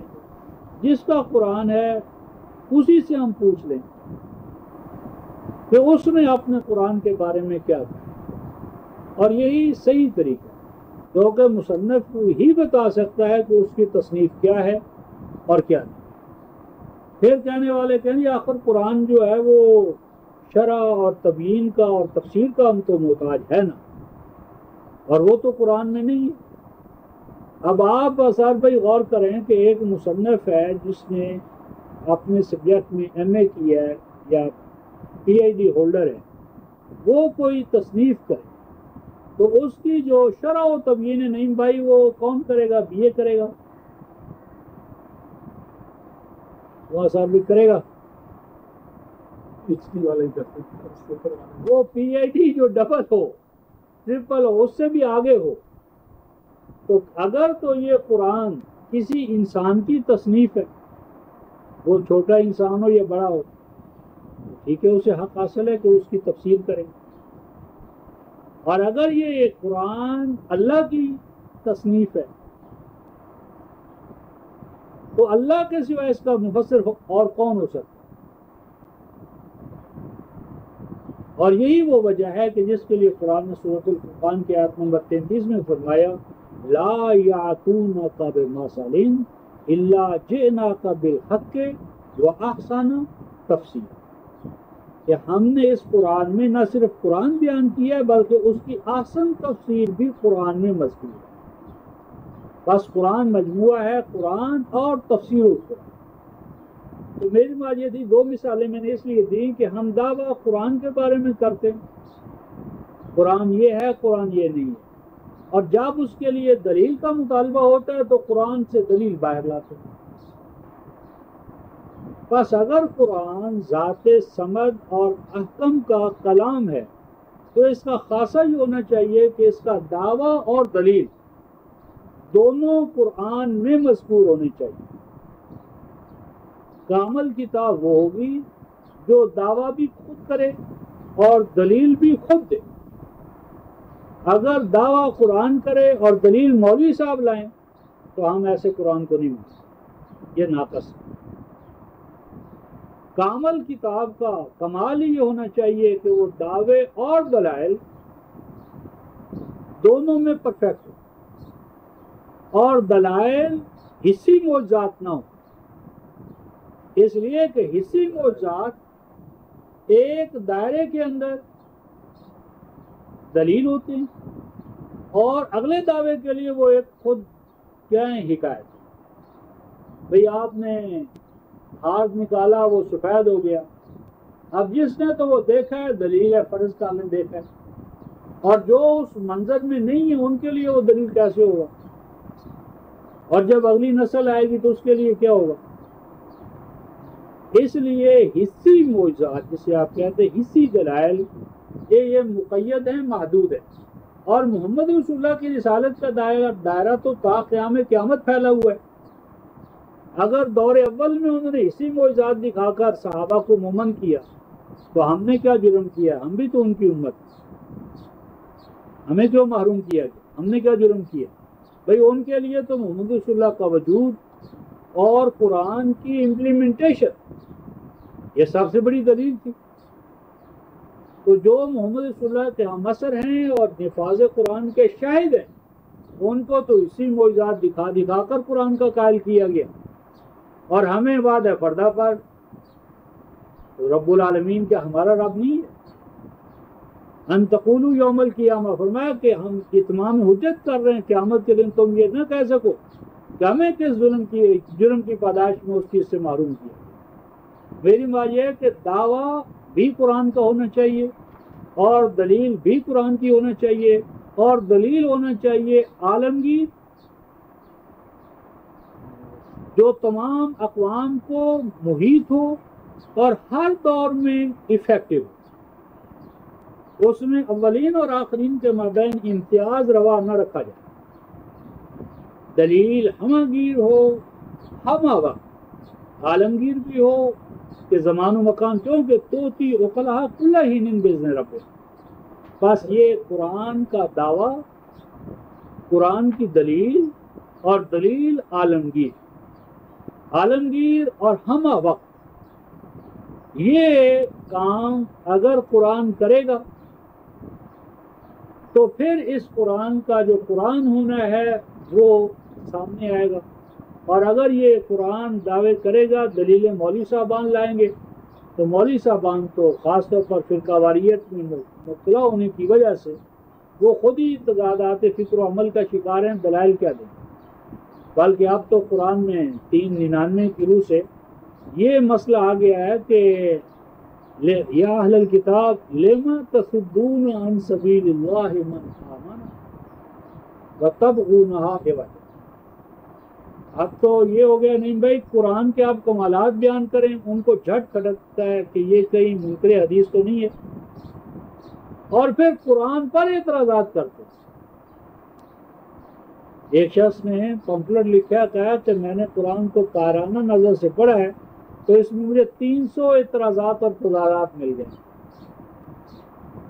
میں نے انہیں خط لکھا کہ ذرا محققانہ نظر سے آپ اس کو پڑھیں تاکہ مجموعہ تضادات ثابت کر دیں۔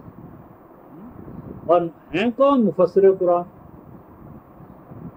مفسر قرآن ہے، اور حدیث کی عصبیت کا یہ عالم ہے کہ اگر ہم حدیث میں کوئی سوال کریں گے نا تو وہ قرآن میں اعتراضات پیدا کریں، اور کہتے ہیں کہ اگر تم ہماری حدیث کو نہیں مانتے ہم تمہارے قرآن کو نہیں مانتے. یہ عالم آ گیا. اگر تم ہماری حدیث کو نہیں مانتے تو تم بخاری کو نہیں مانتے، میں تمہارے قرآن کو نہیں مانتا.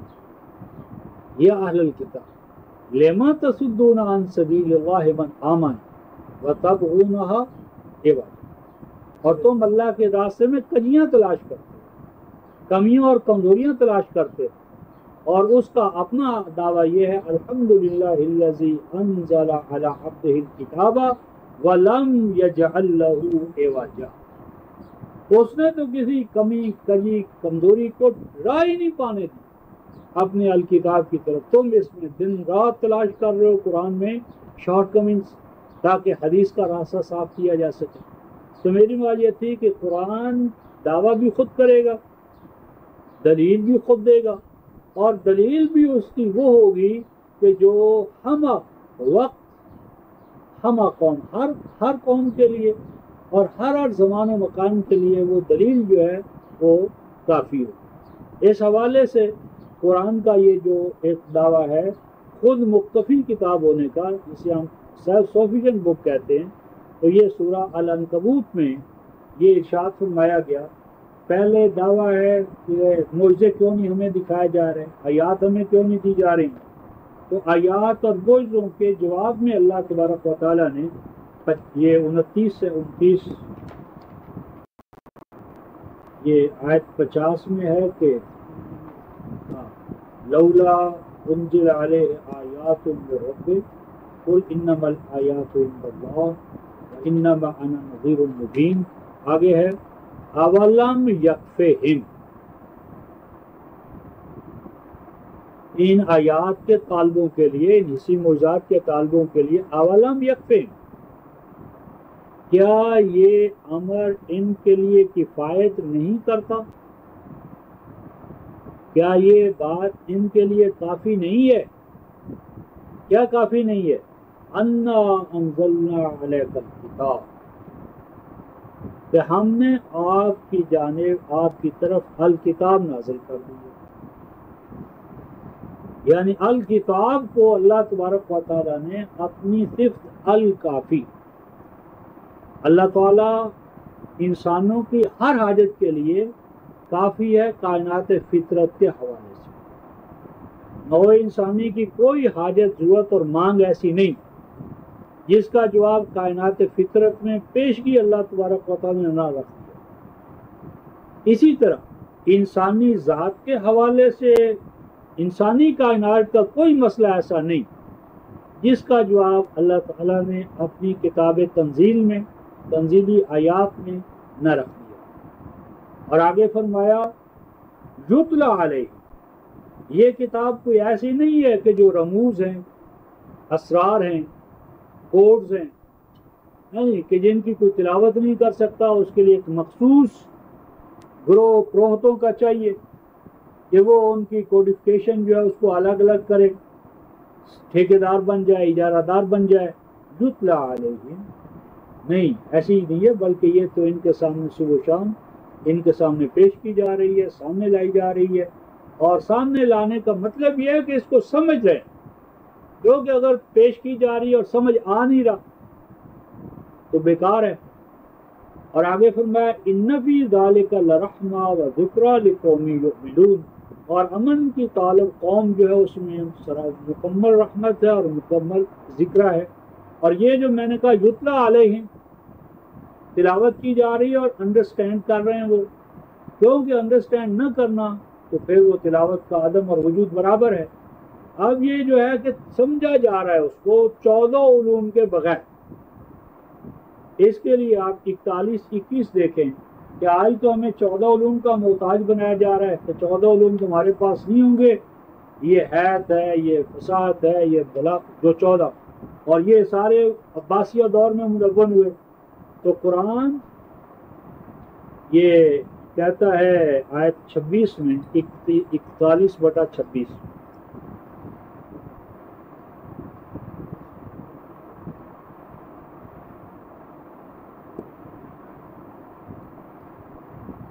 وَعَلَى الَّذِينَ كَفَرُوا، کافروں کا یہ کہنا ہے، کافروں کیا کہنا ہے لا تسمعوا لهذا القرآن،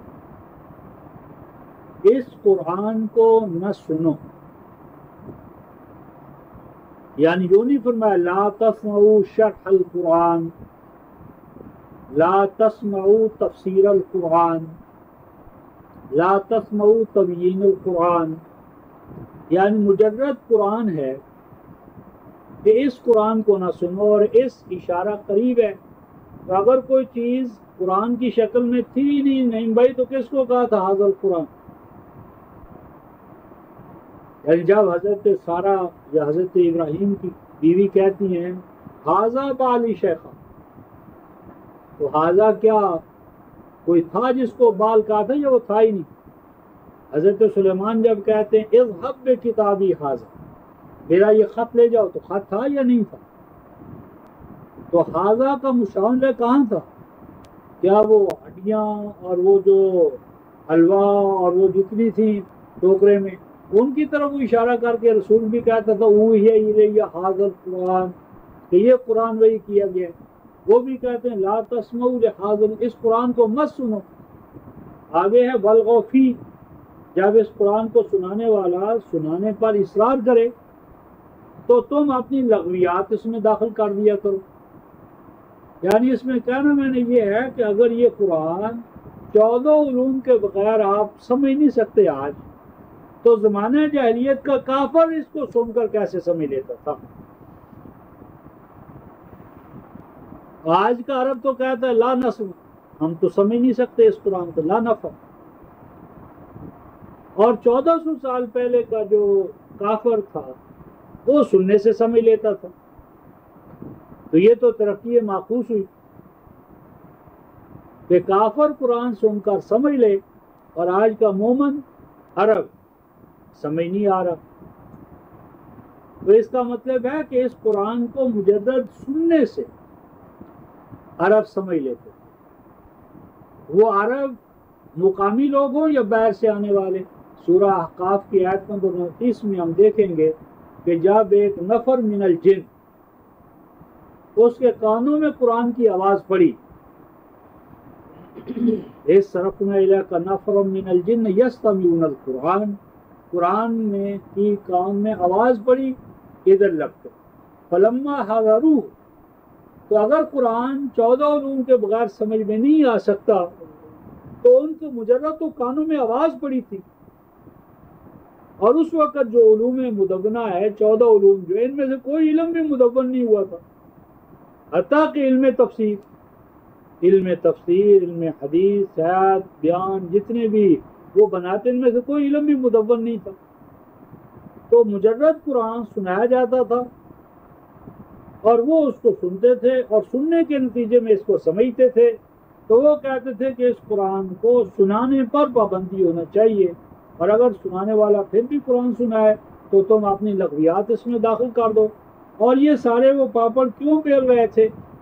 وجہ کیا بتائی؟ لعلکم تغلبون. وہ جانتے تھے کہ قرآن سنانے والے مغلوب نہیں ہو سکتے، کیونکہ قرآن نور ہے. اگر ہم ظلمت میں بیٹھے ہوئے ظلمت کے خلاف لیکچر دیتے رہے نہیں بھائی تو کیا اثر ہوگا؟ اور اگر چھوٹی سی دیا سلائی جلا دیں تو کیا اثر ہوگا؟ آپ ظلمت کے خلاف مہینہ بولتے رہیں، تاریک کمرے کے اندر بولتے رہیں ظلمت کے خلاف، کچھ نہیں ہوگا. لیکن ایک چھوٹا سا کوئی بھی روشنی کا پراس شروع کر دے تو قرآن کہتا ہے میں نور ہوں. اور نور کا بس کام یہ ہے کہ آپ اس نور کو آپ ان پروسیس لا کر روشن کر دیں، اگلا کام وہ خود کرے گا. تو قرآن کا سنانا ہی انتشار نورانیت کا باعث ہے. قرآن کا علم، قرآن کی حکمت، قرآن کی دانش و بینش جو ہی سامنے آتی تھی تو ظلم اور ظلمت والی جو قوتیں ہیں وہ فوراً ننگی ہو جاتی تھی. ظلم کے ساتھ، ظلمات کے ساتھ نور کا آن جو تھا نا، کلیش یا کشمکش، یہی اس بات کی دلیل تھی کہ اب ظلمت جو ہے اس کے مقابلے میں ٹھہر. اس لیے انہوں نے کہا کہ اس نور کو سامنے ہی نہ آنے دو. اور ظلمت کا بس کام یہ ہے کہ آپ اس نور کو آپ ان پروسیس لا کر روشن کر دیں، اگلا کام وہ خود کرے گا. تو میری بات یہ تھی کہ 1400 سال پہلے کا عرب قرآن کو سن کر سمجھ سکتا تھا، اور آج کا عرب کہتا ہے سمجھ میں نہیں آتا. تو یہاں کوئی فساد ہوا ہے، حقیقت جو ہے یعنی قلب ماہیت ایسا ہوا ہے کہ یہاں کوئی سازش کر لی گئی ہے. نتیجتاً آج ہم وہ جاہلیت والے عرب جو تھے ان سے بھی نیچے گر گئے. کہنا میں نے یہ تھا کہ قرآن کیا ہے اور کیا نہیں. اس کے لیے مان ہے قرآن کا قرآن پرس بس، قرآن سے پوچھو کہ وہ کیا ہے اور کیا نہیں ہے. اس حوالے سے قرآن کا دعویٰ ہے کتاب ناطق. کتاب ناطق، کتاب ناطق کا معنی یہ ہے کہ دعویٰ کرنا ہمارا قرآن کا کام ہے، سوال کرنا ہمارا کام ہے، اور جواب دینا اس کا کام. تو جس طرح کائنات فطرت میں آپ دیکھیں 6:38 میں کیا فرمایا،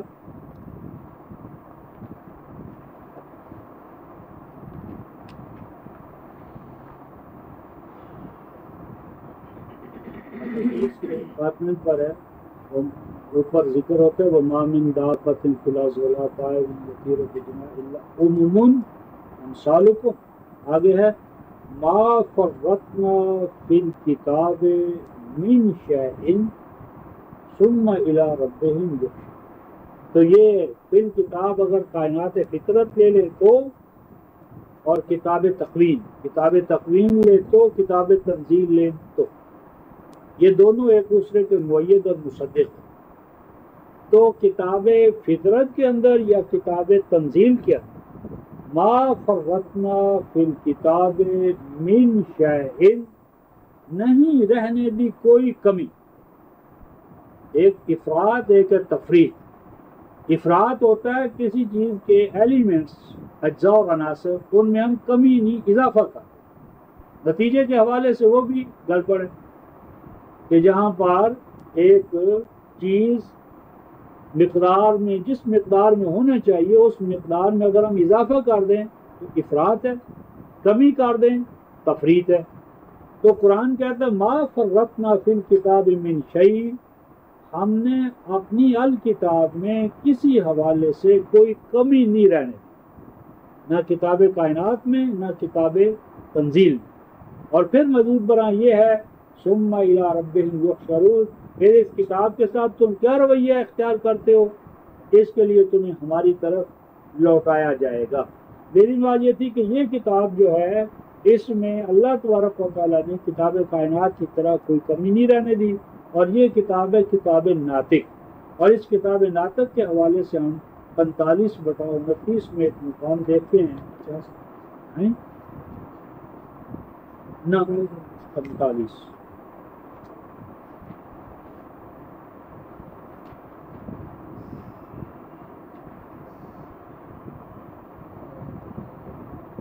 28 29 میں وَتَرَىٰ كُلَّ أُمَّةٍ جَاثِيَةً، اور دیکھو گے تم اس دور میں ہر امت کو کہ وہ اپنے گھٹنوں کے بل گر چکی ہوگی. یعنی ہر امت جس فکر اور آئیڈیالوجی کی بنیاد پر وہ اٹھی تھی وہ اس کا ساتھ چھوڑ دے. اس یعنی عقل انسانی کی جب بلوغت ہوتی ہے تو بلوغت سے پہلے کے جو لباس ہوتے ہیں، اسٹرکچر ہوتا ہے، ڈھانچہ ہوتا ہے، وہ کام نہیں دے سکتا. ہر امت کو تم اپنے گھٹنوں پر گرا ہوا پاؤ گے. اور لیکن اس کے باوجود دور ایسا ہوگا عصبیت کا کہ کل امت تدعی الی کتابہا، ہر امت جو ہے، یہود ہیں، نصارہ ہیں، مجوس ہیں، ہنود ہیں، حتیٰ کہ وہ مٹی ہوئی امتیں، وہ بھی اپنی قومی عصبیت اور نیشنلزم کے دور میں ہر امت جو ہے اس کو اس کے قائدین اس کی کتاب کی طرف بلا. تورات والے کہتے ہیں انسانیت کی نجات تورات میں ہے، انجیل والے انجیل کی طرف، ہنود کہتے ہیں ویدوں کے اندر، حتیٰ کہ اوسطا والے کہتے ہیں ہر امت جو ہے وہ زور لگا رہی ہے کہ انسانیت پر اس کی کتاب کی حکمرانی ہو. الیوم تجزون ما کنتم تعملون. فرمایا کہ اس دور کا خاصہ یہ ہے کہ افراد کی جانچ پہچان ان کے اقوال سے نہیں ہو، بلکہ ہر امت کا جو عمل ہے اس کو دیکھا جائے، ہر امت کا عمل اس کے بناؤ بگاڑ کے حوالے سے کاؤنٹ ہوگا۔ اس کے بعد قرآن کہتا ہے ھذا کتابنا ینطق علیکم بالحق، ہر امت تو اپنی اپنی کتاب کی طرف دعوت دے رہی ہے، اور قرآن کہتا ہے ھذا کتابنا، لیکن یہ صرف یہ کتاب ہے، یہ ہماری کتاب ہے، ینطق علیکم بالحق، جو بولتی ہے تمہارے اوپر، بولے گی تمہارے اوپر، اور اس کا ہر بول حقانی ہوگا، اور اس کا ہر بول حقانی ہوگا، یعنی قرآن ناطق ہے، اس کا ہر بول نطق بالحق ہے۔ اور یہ اللہ تعالیٰ نے ایسا کیوں کیا؟ اس کا جواب بھی انا کنا نستنسخ ما کنتم تعملون، استنسخ یستنسخ قبل از وقت، ایک تو ہوتا ہے نا مثلا آج ہم کتابت کر رہے ہیں کمپیوٹر پر، اور ایک ہے کمپیوٹر کا قبل از وقت وہ جو بنایا گیا ہے کہ اس کو کیا کہتے ہیں ڈاکٹر، جسے پروگرام کہتے ہیں سافٹ ویئر، ہاں، یعنی اب جس طرح شاہکار والوں کا اب ہم استعمال کر رہے ہیں تو پہلے انہوں نے اس کی وہ جو بنایا سافٹ ویئر ہے، اس کی پروگرام، ہاں، یعنی جس کو آج ہم آگے لیتے ہیں خریدتے ہیں، جس کو اپنا سارا وہ کمپیوٹر چلاتے ہیں، تو اس تنسخہ کا مان ہوتا ہے کہ اس کا کسی چیز کا بلیو پرنٹ، نمونے کا، ہاں، یعنی جو آغاز میں مثلا اب آپ کی یہ بلڈنگ ہے نا، یہ تو اب تو آ گئی ہے نا عمل میں، اس سے پہلے مثلا ڈاکٹر صاحب کے برین میں، یعنی ایک انجینئر جو ہوتا ہے یا ایک مکینک جو ہوتا ہے، وہ جو چیز بناتا ہے تو بنانے سے پہلے اس کا ایک ڈھانچہ ہوتا ہے مینٹل، فکری حوالے سے، اور وہ جو فکری ڈھانچہ ہے وہی عملی شکل اختیار کرتا ہے۔ تو انا کنا نستنسخ ما کنتم تعملون، تم نے جتنے بھی اعمال کرنے تھے ان اعمال کے پیچھے مقافات عمل کے حوالے سے جو بنیادی کمانڈ چاہیے تھی، اس کے ماپنے کے لیے، تولنے کے لیے، حق اور باطل کے فیصلے کرنے کے لیے جو بنیادی ضابطہ درکار تھا، بے شک ان ضابطوں کا تعین ہم کرنے والے تھے، یعنی ہم جانتے تھے کہ یہ کتاب اس لیے درکار ہے تاکہ انسان کی جو اعمال کی قدر و قیمت ہے اسے قبل از وقت ڈٹرمن کر دیا جائے، بھائی مانا کہ اس عمل کا یہ نتیجہ نکلے گا، اس عمل کا نتیجہ یہ نکلے گا، اور ان اعمال کے پیچھے جو اقدار ہیں ان کا ہم تمہیں علم دے دیتے ہیں تاکہ تم اپنی جانچ پڑتال کر سکو۔ اسی حوالے سے قرآن کا دعویٰ دوسرا وصف کیا ہے؟ المیزان، اللہ تعالیٰ کی طرف سے آنے والی ہدایت المیزان ہوتی ہے، یہ اسکیلز ہیں، ترازو ہے، اس ترازو کے اندر آپ نے اپنے عقائد و اعمال کو بھی تولنا ہے، اپنے آپ کو بھی تولنا ہے۔ تو فرمایا هو الذی، اللہ وہی تو ہے کہ نزل علیک الکتاب بالحق والمیزان، تو اس نے تمہیں الکتاب بشکل المیزان عطا کی تاکہ اپنے آپ کو تولو، اپنے اعمال کو تولو، اپنا جائزہ لو کہ ہمارا وزن کتنا ہے، اور یہی المیزان قیامت کے دن قائم کھڑی کر دی جائے گی تاکہ ہر آدمی اپنے عمل کو تول سکے، اپنا جائزہ، اپنا وزن معلوم کر سکے۔ تو قیامت میں جو المیزان کھڑی ہونی ہے وہ الکتاب ہے۔ یہ 45 ہاں 28 29 میں انا کنا، تو یہ کتاب ہے ناطق بالحق، نطق بالحق، اور اسی چیز کو 23 میں بھی قرآن نے کہا ہے۔ یہاں جو بات کی ہے قوموں کی سب بلا رہی ہیں اپنے، ہاں، یہ دنیا میں مسئلہ، یہ حیات دنیا ہی سے، یعنی یہ جو کچھ جو اس وقت تذکیہ کیفیت ہے ہماری، بالکل اسی کیفیت کو جو ہے نا، یہ 79 جو ہے نا سورہ والنازعات کو ذرا دیکھیں، اسی چیز کو نہ سمجھنے کی وجہ سے نا ہم آج ایک نئے بحران میں مبتلا کیے جا رہے ہیں۔ یہ سورہ النازعات جو ہے نا، اس کی پہلی والنازعات غرقا والناشطات نشطا والسابعات سبعا فالسابقات سبقا فالمدبرات امرا، یہ تو تکمیل ذات انسانی کی دو سٹیجز ہیں، ایک انفرادی دوسری اجتماعی، لیکن اس کو فٹ کر دیا ہے نمبر کس پر؟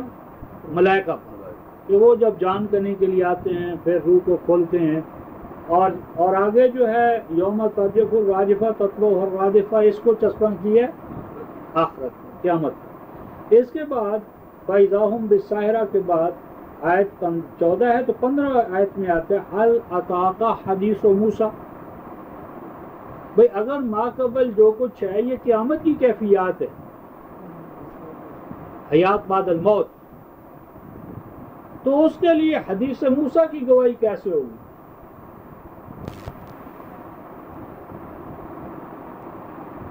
حدیث موسیٰ سے استشہاد کیسے ہوگا؟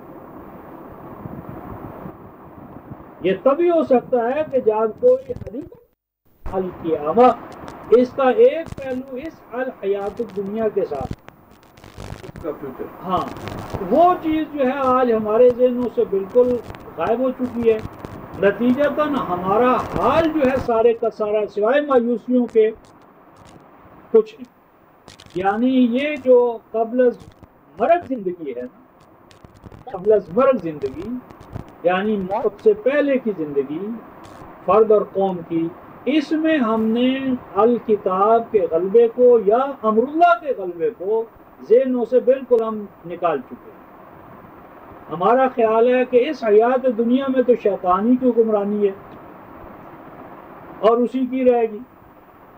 ہاں البتہ جب ساری کائنات تباہ و برباد ہوگی، فرعون حامان بے دست و پاؤ کر اللہ کے حضور میں اس وقت پوچھے گا لمن الملک اليوم، آج کس کی حکمرانی ہے؟ خود ہی کہے گا للہ الواحد القہار. یعنی جس وقت بیڑیوں میں جکڑ کر اپنے حضور میں پیش کیا، پوچھتا کس کی حکمرانی ہے؟ بھی آپ ہی کی ہے. لیکن جب ہمارے ہاتھ کھلے گئے تو ہم نے گمن چلنے نہیں دیا. للہ عاقبۃ الدار ہے واسطے خدا دے پچھواڑا گھر کا. یعنی اگاڑی تو شیطان نے اس پہ قبضہ کر لیا، پچھواڑا جو اس پر اللہ کا قبضہ ہے. تو یہ ہے ڈیفیٹڈ کنسیپٹ آف اللہ، یعنی شکست خوردہ اللہ. نہ وہ کائنات میں اپنا نظام چلا سکتا ہے، نہ انسانی دنیا میں اس کی اقدار کی بالادستی کبھی قائم ہو سکتی ہے. تو اس شکست خوردہ ذہنیت نے ہمیں اپنے دین پر اعتماد سے محروم کر دیا. ہم دیکھتے ہیں کہ یہ قرآن کہتا ہے انہ لا یفلح الظالمون، کہ ظالم فلاں نہیں پاتے. لیکن مشاہدہ ہمارا یہ ہے کہ جتنا بڑا ظالم ہے اتنا زیادہ وہ کامیاب ہے. اب یہ جو ہمارا مشاہدہ ہے ہمارے تھیسس کی نفی کر دیتا ہے، لیکن ہم لفظوں میں اس کا اظہار نہیں کر پاتے. نتیجہ کیا ہے؟ پہلے ہماری بے عملی ہوتی ہے، پھر وہ بد عملی ہوتی ہے، پھر معصیت کوشی اور لذت کشی، اور پھر کہاں سے کہاں پہنچ جاتے. لیکن کتاب کو چومتے ہو چاٹتے رہیں گے اس ذہن کے ساتھ کہ اگر وہاں ہو ہی گیا، پکڑے ہی گئے، تو چلو شاید یہ چومنا چاٹنا وہاں کام آ جائے. تو اس لیے پہلے ہم نے یہ دیکھنا ہے کہ اللہ تعالیٰ نے اپنے مکافات عمل کے حوالے سے یا مجازی ہونے کے حوالے، جزا و سزا کے حوالے سے جو اپنے دعوے کیے، کیا وہ اس حیات دنیا میں اس کو منوا سکتا ہے 2 اور 2 4 کی طرح؟ اگر وہ نہیں منوا سکتا تو اس کی آخرت کی مجازات جو ہے اس پر ہمیں یقین کیسے آئے؟ اس لیے الحیات الدنیا کے اندر اقدار الہی کا غلبہ یہ شہادت ہے الحیات الآخرہ میں اقدار الہی کے غلبے کے لیے. اب آخرت کا غلبہ جو ہے وہ ایک دعویٰ ہے جس کے لیے دلیل نہ آپ کے پاس ہے، نہ یہود کے پاس ہے، نہ نصارہ کے پاس ہے، لہٰذا ہم ایک ہی لیول پر آ گئے. نتیجہ یہ ہے کہ یہ ایک فیتھ ہے، ایسا فیتھ جس کی کوئی خارجی شہادت ہمارے پاس نہیں ہے. نتیجہ یہ ہے کہ اس وقت ہمارا قرآن مذہب کے مقام پر ہے، اور مذہب سب دلائل کی بجائے شعبدوں پر زور دیتے ہیں. لہٰذا ہمیں بھی آنے والے موعود کے لیے انتظار ہے اور اس کے شعبدوں پر کہ وہ یہ کر کے دکھائے گا، یہ کر کے، کیونکہ عمل میں اور مکافات عمل کے حوالے سے تو کوئی دلیل ہمارے پاس ہو تو برابر ہو گیا. اس لیے آپ نے کمپیریٹیو اسٹڈی آف ریلیجن جو بنایا ہے اس میں سوائے اس کے کہ آپ مشابہتیں تلاش کریں کہ یہ ہماری مشابہتیں، اور جو الفرقان تھا وہ تو رہا نہیں ہمارے پاس. تو میری بات ہے کہ دیکھنا ہم نے یہ ہے کہ الحیات الدنیا اور الحیات الآخرہ ان دونوں کے قرآنی مفاہیم کیا ہیں، مصادیق مصداقات کیا ہیں، اور ان مفاہیم اور مصادیق کے اندر امر اللہ کا غلبہ کیسے ہے۔ اور وہ جو کہتا ہے کہ واللہ غالب علی امرہ للہ الامر من قبل و من بعد، امر اسی کے پاس ہے، واللہ یحکم لا معقب لحکمہ، خدا کی حکمرانی کو کوئی ٹال نہیں سکتا، بالغ امرہ قد جعل اللہ لکل شیء قدرہ۔ تو وہ کس طرح ہے، کیونکہ وہ جب تک کہ ہمیں وہ کیوں اور کیسے کا مشاہدہ نہ ہو اور ہمارا دل دماغ پوری طرح ہم آہنگ نہ ہو جائے، ناممکن ہے کہ ہم کتاب اللہ کے لیے 2-4 قدم بھی چل سکیں۔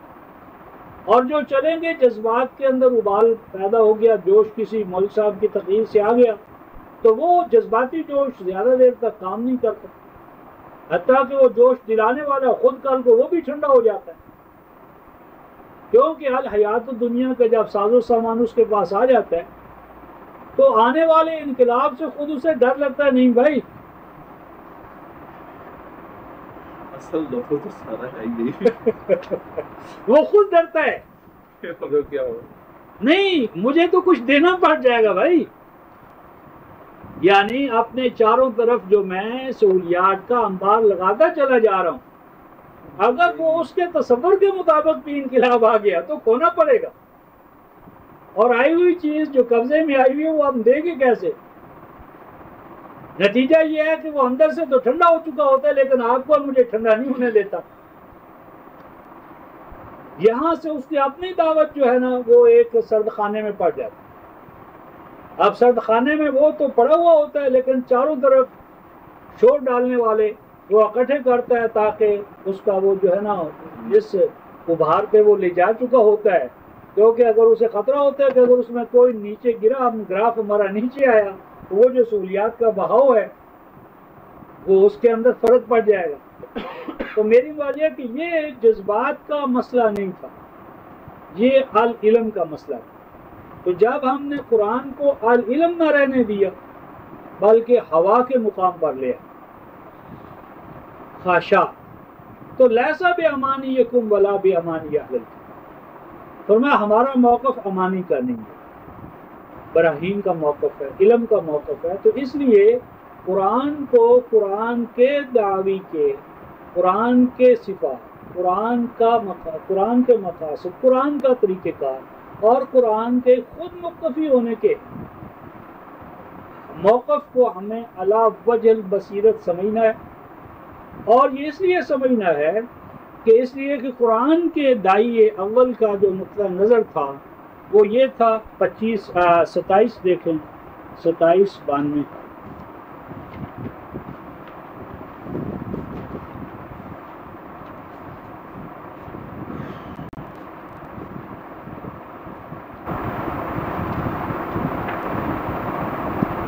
انما امرتو، آیت 91 ہے، انما امرتو، اس کے سوا کوئی بات نہیں کہ میں تو مأمور کیا گیا ہوں، ان اعبد رب هذه البلدہ، کہ یہ جو البلدہ ہے اس کے رب کی میں عبودیت میں لگا رہوں، کہ جس نے یہاں سے حرمات جو ہیں ان کو انیشیٹو یا اس کو پھیلانے کا پروگرام بنایا ہے، اور ہر چیز اسی کے لیے ہے۔ اور آگے ہے نہیں بھائی وہ امر تو کیا ان اکونا من المسلمین، ان اکونا من المؤمنین، یعنی نبی کو فوق المسلمین ہونے کا حق نہیں دیا تھا۔ وہ امر تو ان اکونا من المؤمنین من المسلمین۔ اب ہمارا داعی شروع یہ کہاں سے کرتا ہے کہ بھئی میں عام ارکان سے عبادت، وہ کہتے نہیں من المؤمنین من المسلمین، میں نے مسلمین میں رہنا ہے، یعنی ہمارے ہاں امتیاز سے بات شروع ہوتی ہے، اور اس کے اندر یہ پہچان مشکل ہو جاتی ہے کہ نبی کون ہے اور ابو بکر کون ہے۔ باہر سے آنے والا پہچان نہیں کر سکتا تھا، اسی لیے وہ جو آتا ہے کہ انہوں نے کہا کہ باہر سے سفرا آ رہے ہیں، کم از کم ایک چبوترا بنا دیں کہ آپ چبوترے پر بیٹھ جائیں. تو فرمایا کہ ابھی سے تمہارے اندر جاہلیت کا رجحان آ گیا. فسواہا، تو میری بات ہے کہ یہاں تو دائی جب تک کہ اپنی، ہمارے ایک دوست ٹوپیاں بناتے ہیں ڈاکٹر صاحب شالمی میں، تو وہ ٹوپی کی ایک سوتر ذرا کم ہو گئی تو انہوں نے کہا لے جاؤ اس کو. ہماری ٹوپی جو ہے اس کا یہ دیوار جو ہے نا، دیوار اس میں اتنی کمی ہے، واپس کر. ہاں نہیں لیا عام چیز. ہاں تو جہاں پر یہ امتیاز ہو کہ ہماری ٹوپی بھی جو ہے نا وہ عام آدمیوں سے کیا علماء سے، اسکالر سے، یعنی معیار تو یہ ہے نا کہ ٹوپی آپ کی کتنی بڑی ہے، یہ علم کے ماپنے کا معیار ہے. لباس کیسا ہے، شیروانی کیسی ہے، ڈسٹنکشن پیدا ہو جائے. اور یہاں حکم ہوتا ہے کہ عمر تو مجھے حکم دیا گیا ہے ان اکون من المسلمین، کہ میں مسلمین میں سے بن کر. اسی لیے جب آپ صلات میں آئیں گے نہیں بھائی تو سورہ النساء کی آیت 105 میں کیا ہوگا، وہ طائفہ جو آپ کے ساتھ آپ کا صلات ادا کرے کیا ہوگا، فَلْتَقُمْ طَائِفَةٌ، طائفہ کیا خلفہ کا، پیچھے نہیں، معک، یعنی صلات کے اندر بھی طائفہ معک ہے، خلفہ کا نہیں ہے. یہ جو ہماری صلات کے اندر امام ہم آگے کھڑا کرتے ہیں نا، یہ ملوکیت کے دور کی پیداوار ہے. جب ملوکیت آئی، ملوکیت کے لیے مقصورہ الگ ہوا، امام کا لازمی نتیجہ یہ تھا کہ امام بھی الگ ہو جائے. مسجد نبوی میں مسلم شدہ حقیقت ہے، مسجد نبوی میں کوئی محراب نہیں تھا. سب سے پہلا محراب امت مسلمہ بنا عبد الملک ابن مروان. عبد الملک ابن مروان سے پہلے مسجد نبوی میں محراب نہیں تھا. تو میری بات یہ تھی کہ رسول کا معاقہ کا ہونا جو تھا نا، وہ خلفہ کا میں تبدیل کیا جس وقت امت اور امام میں ڈسٹنکشن پیدا ہو، حاکم و محکوم کا امتیاز آ گیا، سپر آرڈینیٹ اور سب آرڈینیٹ. اور یہاں سے وہ تضادات میں رال. جب وہ تضادات اس راستے پر آ گئے تو اب سلیوز اینڈ لاس، غلام اور آقا، غلام اور آقاؤں کے طبقات الگ الگ ہو گئے. تو قرآن نے یہ کہا تھا کہ میں رسول کو کہ امرت ان اکون من المسلمین. اور یہ جو افراد جن کو کہ نبی پاک صلی اللہ علیہ وسلم نے تیار کیا، ان کو قرآن بار بار کیا کہتا ہے، مثلا 48 میں جب ان کا وصف بیان فرمایا، 48 آخری آیت پہ ہے نا، محمد الرسول اللہ والذین معہ، محمد الرسول اللہ. آگے کیا ہے نہیں بھائی، محمد رسول اللہ والذین معہ. یہ میت جو ہے نا، میت یہ مکانی میت نہیں ہے، کیونکہ اگر ماہو میت مکانی لے تو وہ تو صرف مدینے کے اندر ہی ماہو ہوں گے، اور مدینہ کے چاروں طرف، مکہ میں، طائف میں، ارد گرد. اور پھر ماہو تو قیامت تک چلنے والا ماہ. یہاں میت ہے فکر اور عقیدے، علم، یعنی یہ محمد رسول اللہ والذین معہ. اسی لیے ابو بکر نے کہا من کان یعبد محمدا فإن محمدا قد مات ومن کان یعبد اللہ فإن اللہ حی لا یموت. اور یہی وہ المیہ ہے کہ آج چھوٹا سا آدمی مرتا ہے تو آپ اخبارات پڑھیں، اتنا بڑا خلا پیدا ہو گیا جو کبھی پوری نہیں ہوگی، پر ہوتا ہی نہیں. اور پھر پر تو کرے گا کوئی جانشین امام الہدا آئے گا تو پر ہوگا. تو چھوٹا آدمی ہوتا ہے، خلا ایسا پوری نہیں ہوگا، لیکن ایسا خلا پیدا ہوا محمد رسول اللہ کی وجہ سے، خاتم النبیین کا خلا. لیکن کہنے والے نے کہا، تربیت یافتہ نے کہا، ماہو کے امام نے کہا من کان یعبد محمدا فإن محمدا قد مات. یہ تھا 3:144 کا کہ ما محمد اللہ رسول آفائی مات و قتل انقلبتم علی اعقابکم. اور آگے اس وقت کا ومن ینقلب علی عقبیہ فلن یضر اللہ شیئا وسیجزی اللہ الشاکرین. کہ یہ کوئی فرق نہیں پڑے گا، کیونکہ یہ دعوت آپ افراد اس حوالے سے تیار ہوئے ہیں کہ انہیں اس دعوت کے ساتھ، تو ہماری اٹیچمنٹ جو نہیں ہوئی ہے وہ دعوت کے ساتھ، کتاب کے ساتھ نہیں ہوتی۔ ہم کتاب کے بارے میں لکھنے والا فرد اس کی ذات کے ساتھ الجھے رہتے، اس کی زلف کے اسیر رہتے، اس کے مقالات، اس کی کتابیں، اس کی تقاریر، اس کے خطب الکتاب کا کام نہیں آ پاتے۔ نتیجہ یہ ہوتا ہے کہ جب وہ ہٹتا ہے تو پھر اس سے وابستہ افراد سازی کا ہمیں احساس نہیں ہوتا کہ ہم نے ہراول دستہ تیار کرنا ہے، ہم نے ماہو افراد تیار کرنے ہیں، والذین ماہو، ہماری عقل سے آخر کوئی کسی کو اپنی میت میں نہ آنا۔ جس کے بارے میں پتہ چل گیا نا کہ اس کا کچھ لیول بلند ہوا ہے،